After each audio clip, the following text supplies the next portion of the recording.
j'ai quand même eu de la chance. Ça va faire que 3 semaines que j'ai commencé cette chaîne YouTube, donc j'ai commencé avec l'épisode 5 de Daredevil Born Again, et je n'enchaîne que les bangers. On se retrouve aujourd'hui pour parler de l'épisode 7 de la saison 2 de Daredevil Born Again. N'hésitez pas à aimer, partager, commenter. On va spoiler à mort et on va théoriser sur l'épisode 8. Cet épisode 7, pour moi, c'est pas le meilleur épisode, j'ai toujours préféré l'épisode 6, pour être honnête. Mais c'est un très très très bon épisode de transition.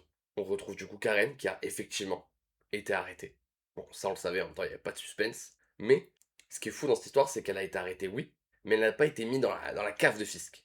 Elle a été gardée en prison. En fait, Fisk, il essaye de la jouer réglo. Parce qu'en fait, il sait qu'il est en train de perdre la ville, il sait que tout le monde est contre lui. Et du coup, la carte qu'il joue, c'est ah, mais moi, les gars, je suis le vrai frère, hein, je suis gentil.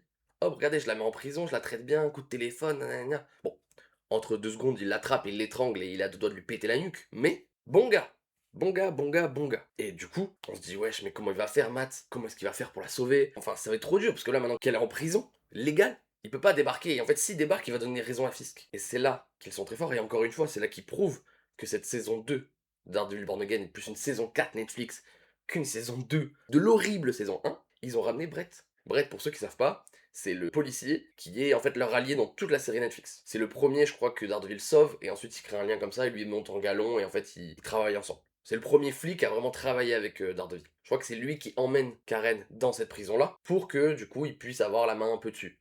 D'ailleurs il l'a fait sortir, il l'a fait revoir Matt et tout. Et là on se dit mais il va la libérer. Et en fait les deux ont la même idée, les deux sont en mode non. Il faut pas qu'on te libère maintenant, c'est pas la bonne idée, c'est pas la bonne chose à faire. Pourquoi? Parce que la bonne chose à faire c'est le procès.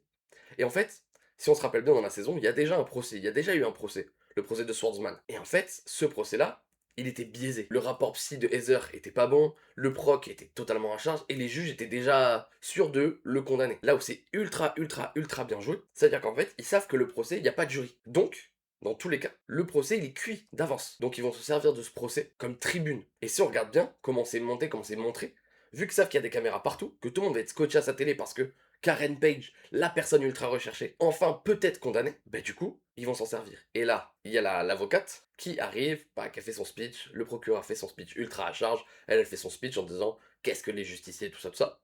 Et là, elle annonce. Et là, elle dit, mais je vais pas être seule, je vais avoir un confrère. Et enfin, ça y est, au bout de cet épisode, on a le retour de Matt Murdock, l'avocat. Parce qu'à la base, c'est ça son skill numéro un. Avant d'être un aveugle qui fait du karaté, c'est un excellent avocat.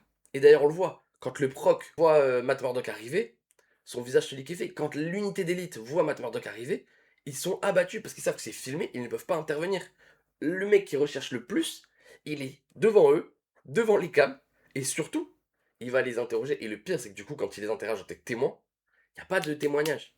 C'est juste pour les allumer devant la télé, que tous les gens se rendent compte que les vrais criminels, c'est eux. Et ils le savent. Quand ils sont interrogés, ils sont pas interrogés en tant que témoins, ils sont interrogés en tant que coupables. À un moment, l'avocate sous-entend que Fisk a tué. En fait, ce passage-là, ça demande une annulation, retenue, tout ça, tout ça. J'ai pas les termes d'avocat, je suis désolé. Ben, elle sait très bien que ça va pas être gardé, mais ça permet de montrer aux gens qui regardent le procès qui est vraiment Fisk. Et en fait, c'est ultra bien joué. Fisk regarde le procès, il sait qu'il est cuit. Et d'ailleurs, en parlant de Fisk qui est cuit, ça y est, les gars. On peut le dire, on peut le dire. Fisk est mort. Ça y est. Il est mort. Il a perdu Vanessa. Il est en train de perdre la ville. Il perd la mairie. Et du coup, sa seule solution, sa seule technique pour rester au pouvoir, c'est faire ce qu'il sait faire de mieux. C'est être le caïd. Et c'est de tuer tout le monde. Il a dit à Buck d'envoyer Daniel récupérer Bibi, qui était la seule force médiatique face à lui, pour la zigouiller. D'ailleurs, personnellement, Daniel, dans cet épisode, il m'a fait passer par toutes les étapes. Première étape, tu le vois, il engueule Bibi, il est pas content, il cherche une solution, puis d'un coup, il trouve la solution. Il annonce à Daniel que, bah, viens à telle adresse, je vais te la donner quoi. Ensuite, il arrive devant cette adresse. Il est avec Bibi. On sent qu'il est hésitant, on comprend pas trop ce qui se passe. Et là, il lui dit, c'est ta faute si on en est là. Et du coup, il va la livrer. Il va la livrer, il lui tient le bras, il l'emmène. Moi, je me suis dit, bah ça y est, elle est cuite, elle va se faire zigouiller. Et paf! À ce moment-là, le retour à la réalité. Il ouvre les yeux, il se rend compte, et il la sauve. Et il accepte sa responsabilité, et il cherche pas à fuir. Parce qu'il est en mode, face à Buck, on peut pas fuir. Donc, je me livre, il vient, et il se fait dérouiller sa grand-mère. Il se fait arracher. Et là, il parle à Buck, il lui dit que c'est Fisk, c'est pas lui, il a encore le choix, etc., etc. On voit Buck hésiter, on voit Buck trembler, c'est la première fois qu'on voit Buck aussi hésitant. Il lui met une balle dans la tête. Non. La balle dans la tête, elle m'a stun. La balle dans la tête, elle m'a. J'étais en mode. Elle a. Ouais, elle m'a tué. Ensuite, Fisk, dans cet objectif d'essayer de garder la face, de se sauver, il va faire le move pour moi de trop. le move qui va l'amener vraiment à sa perte, tenter de faire tuer la gouverneure. Eh ouais, il sait qu'il... Après le procès, il sait qu'il est mort. Il voit que tous ces petits pions sont en train d'être balayés sur la place publique. Il se dit, bon bah, il faut que je tue la seule personne qui peut me jouer des tours. Et du coup, il essaie de tuer la gouverneure. Et là, enfin, la rédemption de Bullseye. Depuis le début de la série, il essaie d'avoir cette rédemption, d'essayer d'être pardonné par Matt. Matt, du coup, lui donne une mission, lui dit, et on comprend du coup que cette mission, c'est de maintenir en vie la gouverneure. D'ailleurs, une fois qu'il la sauve, d'ailleurs, si on regarde bien, il tue pas l'assaillant de la gouverneure, il le neutralise, mais surtout, quand il part de la maison, il est refait. Il est refait, le petit père. Il repart comme un petit héros en mode ça y est, je suis un héros. Moi je pense que Bullseye, on retrouvera plus tard dans le MCU, il aurait sa place dans l'équipe des Thunderbolts. D'ailleurs, si on regarde bien, je crois que dans une interview, il a dit qu'il serait pas contre que son perso revienne dans une équipe comme ça. Est-ce qu'ils vont faire de Bullseye un anti-héros? Pourquoi pas? Moi ce serait bizarre, mais après je connais pas assez les comics d'Ardeville pour vous dire si c'est vraiment un méchant, si après il a un arc de rédemption ou pas. Je saurais pas vous dire. À la suite du sauvetage de la gouverneure, bah, il y a un point important. Le retour de Jessica Jones.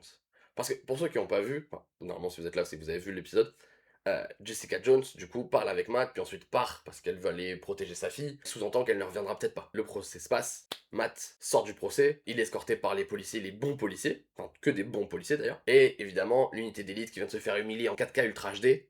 Qu'est-ce qu'ils veulent? Au moins l'arrêter. Et du coup, dans un parking, petit guet-apens, comme moi avec un vendeur de shit, et bah du coup, il se malaxe. D'ailleurs, il y a un policier qui prend une balle dans la tête. Enfin, c'est la cohue. Matt prend une balle dans la jambe, marche. D'ailleurs, c'est fou parce que le mec a une balle dans la jambe, il a plus d'yeux et il arrive à retrouver le chemin de l'église. Enfin, franchement, Matt Murdock aveugle, c'est vraiment très très fort. Il fait des choses que un être humain voyant ne pourrait pas faire. Donc c'est phénoménal, c'est phénoménal. Et du coup, il est là, il est à moitié en train de canner. Il fait une prière, on dirait qu'il est au fond.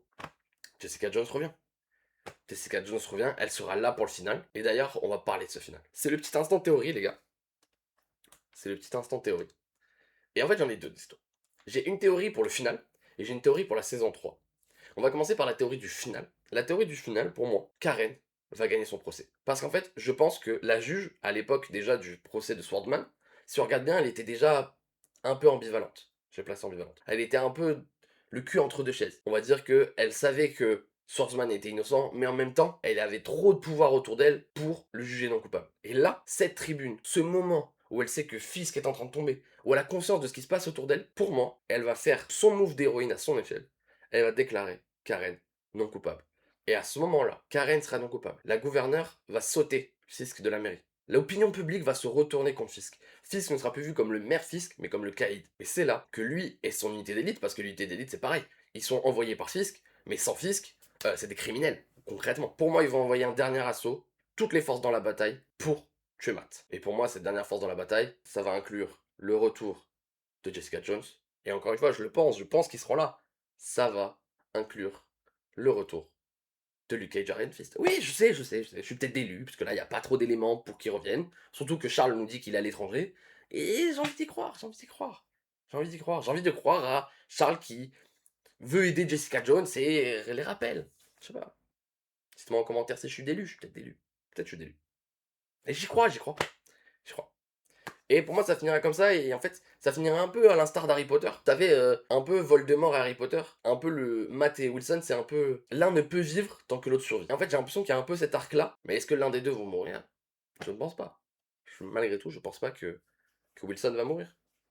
Matt, c'est sûr que non, il y a une saison 3, donc il mourra pas. Et du coup, je vous ai dit que j'avais une théorie pour la saison 3. Saison 3, on sait qu'il est actuellement en tournage, il y a eu des fuites. Donc c'est pas vraiment une théorie, c'est plus une accélération. Ça concerne Heather Glenn. Le psychologue Heather, psychiatre, plus psychiatre, on va dire psychiatre, c'est plus stylé. La psychiatre Heather est en train de péter les plombs. Depuis le début de la saison, on voit, elle a des troubles, elle voit Muse partout, et elle commence à se laisser aller à certaines pulsions. Par exemple, quand elle a volé la bague, Fisk lui dit, ah, on a des pulsions qu'on peut pas contrôler, etc., etc.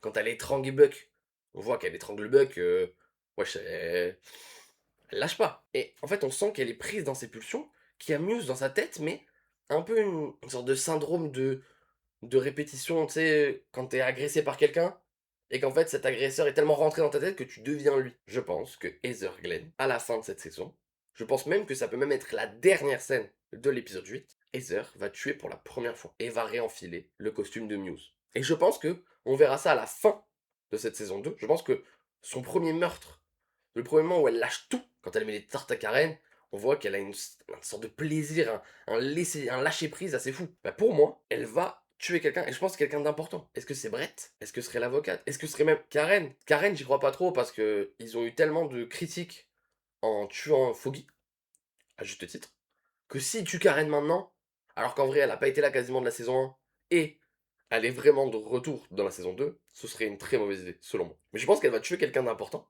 peut-être même Buck, et en fait, bah, elle va se laisser aller, elle va se lâcher, et elle va devenir Muse. Et attention, spoiler, on le sait parce qu'on a eu des photos volées du tournage de Daredevil Born Again saison 3, je vous les affiche juste ici, et on voit que Muse est de retour et que ce serait Heather Glenn. Voilà pour moi, c'est mon analyse et mes théories suite à l'épisode 7 de la saison 2 de Daredevil Born Again, un épisode que j'ai encore beaucoup aimé.